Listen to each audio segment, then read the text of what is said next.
Hello everyone, nagbabalik ulit sa Tech TV. Ito guys, mayroon ako dito gagawin na speaker crown. Ang issue nito pagka ginagamit ko, gumagaralgal, iba ng tunog. Kaya re-repairing ko na lang guys. Ang ginawa itong mga cover guys, pati itong screen dito patakip. Password ko muna guys. Yan. Kaya pala guys, basag na yan oh, itsura niya. Yan oh, ano na siya, roof na siya. Magtatatlong taon pa lang to sa akin guys, na speaker na itong crown. Yan, ganyan ang naging itsura. Ito pa lang sakit ng mga speaker na crown. Yan guys, pero maganda naman ang tunog nito dati nung bago. So guys, ang ginamit kong para lumambot, o kaya better kayong gumamit yan ng lacquer thinner. Yan. Anin ko muna itong gilid para madali na siyang tuklapin.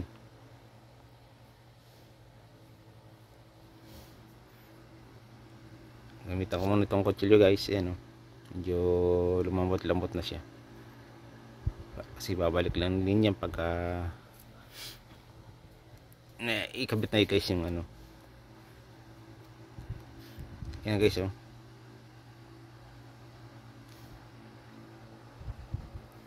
Isa naman dadali mo sa paggawaan, labor, tapos yung piece ang lalagay dito.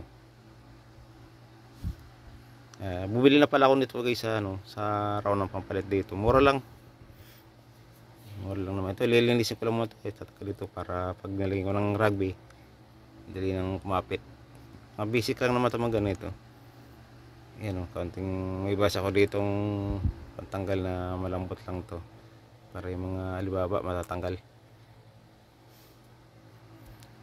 Katatlong taon pa lang to sa aking speaker na ito guys. Yan ang ganyari na malambot yung, kaya pala napansin ko garalgal na siya.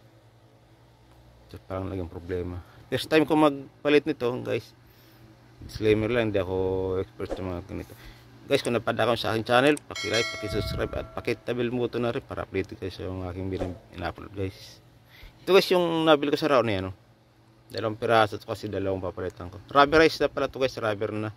Dalawang klase ito, yung isang tinitinda nila hindi rubber, sabi sa akin mas maganda raw ito, sabi ng tindera. 50 lang pala ito guys. Yan o.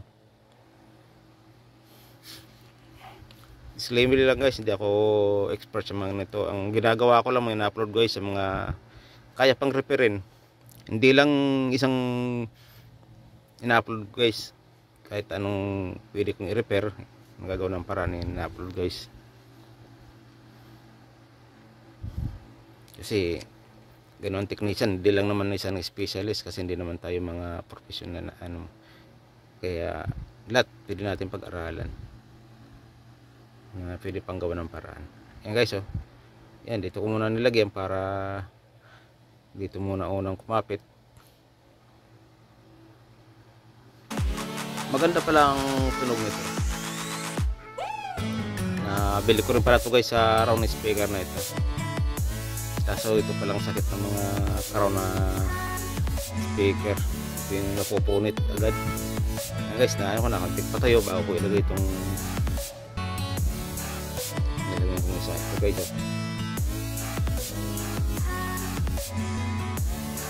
Ito unang idinikit para pantay siya. Medyo makapal siya, na rubber na nga talaga siya. Yan. Tapos dito, ano lang, napaka basic lang naman. Kaysa naman hindi mo pagawa, ganito mga simpleng pagre-repair lang naman ito.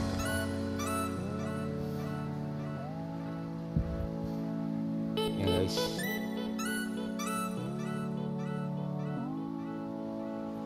Meron pa lang nagpagawa rin sa akin nito. Punit yung ganito, kaso siguro pinilit kaya nasunog yung ano, coil ng speaker.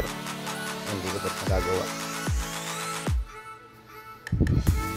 Ay, ito lang naging sira kasi guys, nung napansin ko garalgal na ang tunog nito, ang suspect ko talaga medyo naputulog na siguro pala guys. Kaya yun,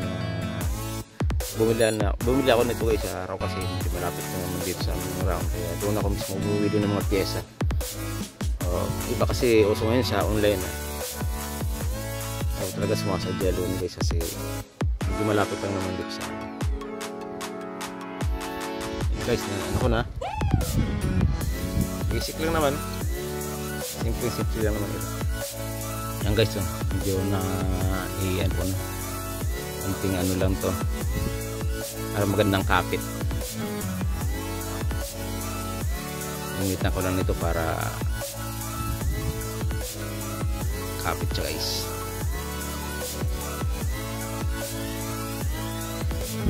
Napakadali lang naman gawin mga ganitong mga simpleng repair.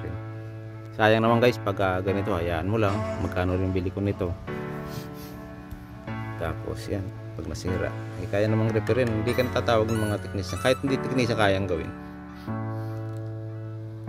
Yan guys, magandang klase na siguro tong naipalit ko dito. Hindi na siguro itong matagal siguro to kasi makapal, tapos rubber. Sabi nung binilang ko, rubber na raw to. Yan guys, okay na siya. Ito na lilis ko na rin yung ano, tapos lalagyan ko ng lagi ko rin guys ng ano, ang protection lang naman to rito.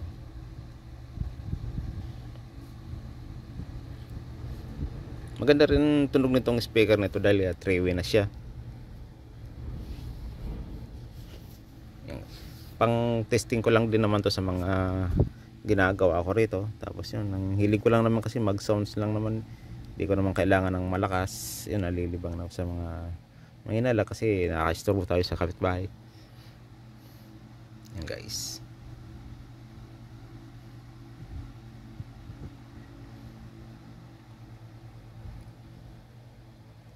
okay na, ganun lang. Dalawa pala to guys, sa ganitong naging, ang pinalitan ko dalawang ganito, dalawang speaker.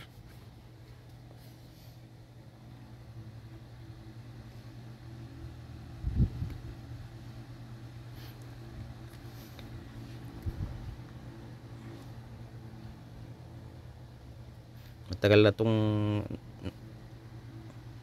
napansin kong iba ng tunog busy lang kasi sa trabaho, kaya hindi ko na pag day off lang ako nakakapag-repair nito. Kaya yun, pumunta akong saglit sa araw, bumili ako ng pyesa. Okay na guys, ganun lang. Yan,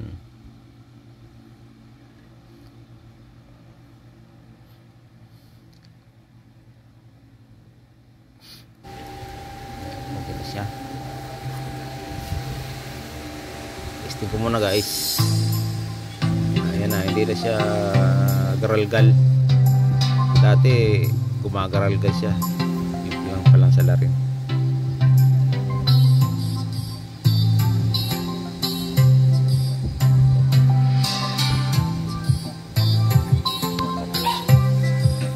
Dalawang pinalitan ko guys.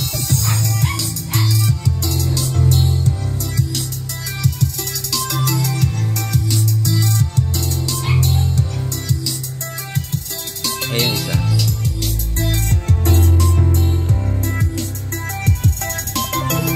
Pagkubira ko na siguro yan guys. Tapos yan, magagapit ko na uli.